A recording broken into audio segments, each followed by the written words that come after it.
Les soldats font-ils la guerre? Mais dans cette guerre, les Russes tirent sur des maisons et des colonnes de réfugiés. Dans cette guerre, les Russes tuent des civils et des enfants. Ils veulent détruire les Ukrainiens. Et avancent. Le 28, à 11h30, un obus frappe d'abord un bâtiment voisin. Nous nous sommes cachés dans notre immeuble et environ 30 secondes plus tard, un autre projectile a frappé notre immeuble.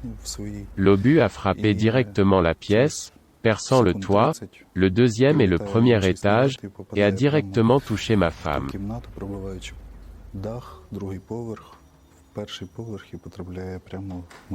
Lorsque l'explosion a retenti, les fenêtres et les portes ont été brisées, cette maison vide est debout. Et c'est tout. Nous étions tous allongés côte à côte. Les enfants ont tout vu. Tout s'est passé sous leurs yeux. Immédiatement après, nos militaires sont arrivés. Ils nous ont prodigué les premiers soins. Nous avons été évacués de là accompagnés par eux vers Kiev.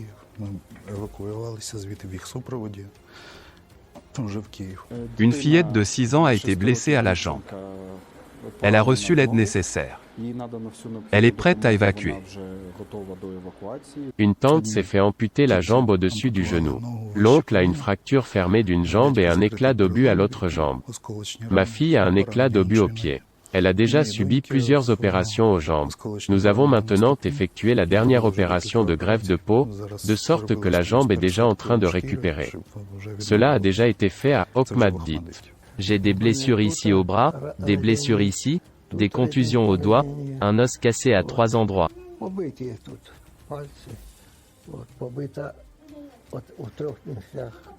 L'opération a réussi. Elle pourra marcher dans 3 mois, marcher sur une jambe. Elle est notre étoile. Avant la guerre, elle a dansé et joué dans diverses compétitions avec son ballet. Elle dessine les cœurs de maman sur chaque page du cahier. Bien sûr, nous nous souvenons des jours où ma femme et mes enfants et moi marchions ensemble. C'est dommage que nous ne pourrons jamais nous réunir et aller quelque part.